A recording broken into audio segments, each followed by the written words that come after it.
hanapin natin yung degree, real roots of the equation, at number of roots ng mga sumusunod. So, for example, to x plus 6 is equal to 0.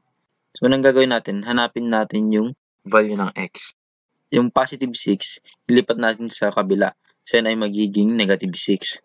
So, ito ay x is equal to negative 6. So, yun na yung roots ng equation.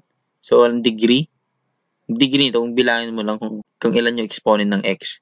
So, ito, mag-isa lang niya, at tapos wala pang exponent. Isabihin niya, ang degree niya ay 1. Real roots of the equation, yun yung nakuha nating value ng x, which is negative 6. Number of roots, so isa lang yun. Isa lang yung number of roots. Bilangin mo kung ilan tong real roots of the equation, yun yung number of roots. Next, x minus 5 is equal to 0.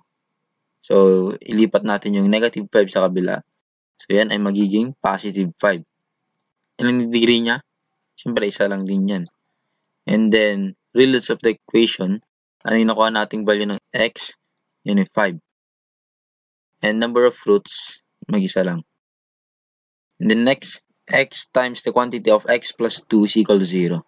So, itong x, dahil mag-isa lang niya, yan ay x is equal to 0. So, yan na yan. And then, x plus 2. So, x plus 2, equate natin sa 0. And then, yung 2, lipat natin sa kabila. So, x is equal to positive 2. Yan ay magiging negative 2. Okay, degree. Ilan ang degree niya? So, ilang x yan? Dalawa.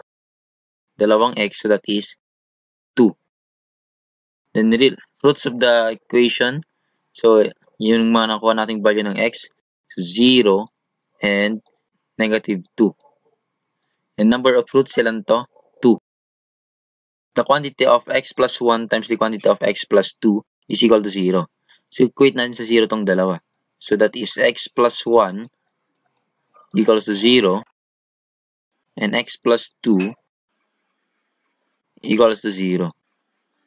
Unahin natin tong isa. So, x plus 1. So, yung positive 1, lipat na sa kabila. So, x is equal to positive magiging negative. And then to, x plus 2, yung positive 2, lipat mo sa kabila, magiging negative 2. Okay, so, ilan ang degree niya? Ilang x meron dyan? Dalawa. So, this is 2. Real roots of the equation, negative 1 and negative 2. Ilan yung roots niya? Dalawa. Ito, 1, 2. Next, the quantity of x plus 3 raised to 2 is equal to 0. So, ibig sabihin nito, dalawang x plus 3 yan. So, x plus 3 times x plus 3 equals to 0. Dahil dyan, equate natin sa 0 pareho. So, yung x na lang dyan, then positive 3 magiging negative 3 pag nilipat mo. Same din dito. X is equal to negative 3. So, ilan yung degree niya? 2. Real roots of the equation, so negative 3. Dalawang negative 3. Number of roots ilan? Siyempre, dalawa nga. Dalawang negative 3. Next, x times the quantity of x plus 2 times the quantity of x minus 3. So, yung x, kaya kanina, yan ay equal to 0 na yan. Yan yung x plus 2, equate natin sa 0. Same din sa x minus 3. Equate din natin sa 0. Kasi itong 2, ilipat natin sa kabila. So, x is equal to, positive yan, magiging negative. Negative 2. And then to, negative 3, pag ilipat mo sa kabila, magiging positive 3. Okay, so ilan yung degree niya? Ilan x meron dito? 3. And then, ilang roots? Ano yung mga roots? 0, negative 2, and 3. And ilan yung number of roots? Siyempre, 3 nga. 1, 2, 3. Bilangin mo lang yan. X times the quantity of x squared minus 36 is equal to 0. Unahin natin yung x. So, yung x, equate natin sa 0. So, ayan na yan. Then, next tong x square minus 36. So, x square minus 36 is equal to 0. Then, negative 36, ilipat natin sa kabila.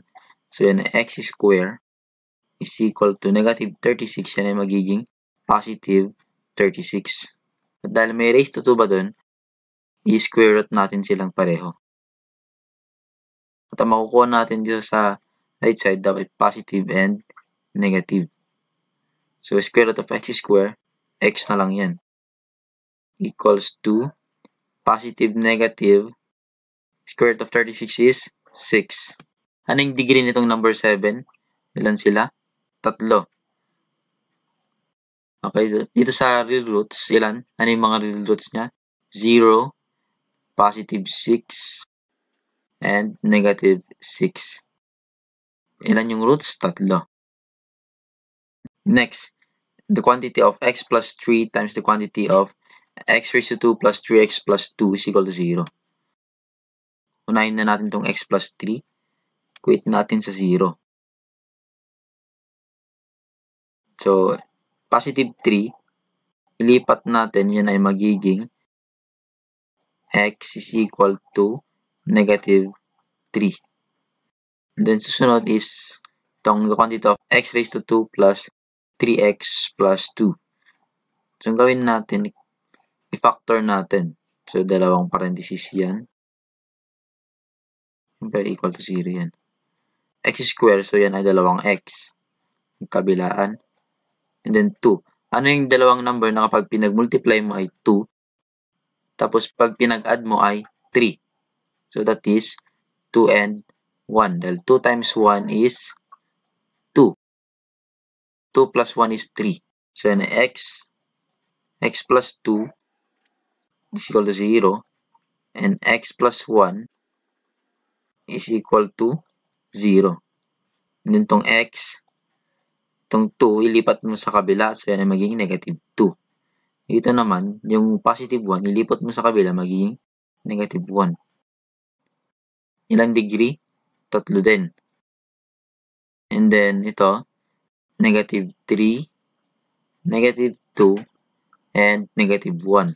Ilan yung number of roots niya? 3.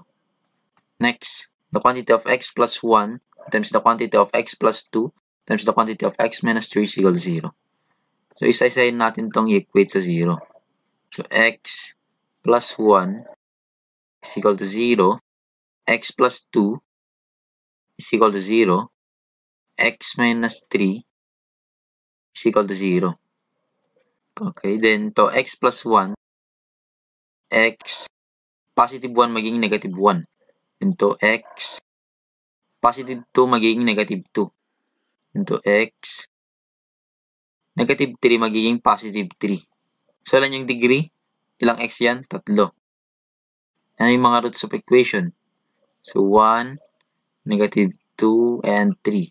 Negative 1, negative 2, and 3. And then, number of roots, 3 yan. Next, to the quantity of x minus 5 raised to 3 times the quantity of x plus 2 raised to 2 is equal to 0. Kapag ganyan, hayaan nyo muna yung mga exponent. So, ang gawin natin, itong x minus 5, equate natin sa 0. Itong to x, negative 5 magiging positive 5 pag nilipat mo. Then next ito, x plus 2. So, x plus 2 is equal to 0. Okay, then ilipat mo yung 2 sa kabila. So, yan ay magiging x is equal to positive 2 magiging negative 2. Okay. So, degree. Ilan yung degree? Pag-adin mo lang yung dalawang exponent. 3 plus 2, that is 5. And then, ano yung mga roots of the equation? So, 5. Ilang 5 yan? 3.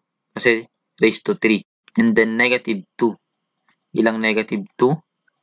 2. And then, ilang roots? 3 5 at 2 negative 2. So, ilan yun? 5 din. And that's it. So, ito ang video natin para sa araw na ito. At sana nag-enjoy kayo at may bago kayong natutunan. At huwag kakalimutang mag-like, mag-share, at mag-subscribe at pinutin na rin ang notification bell para updated kayo sa mga bagong video.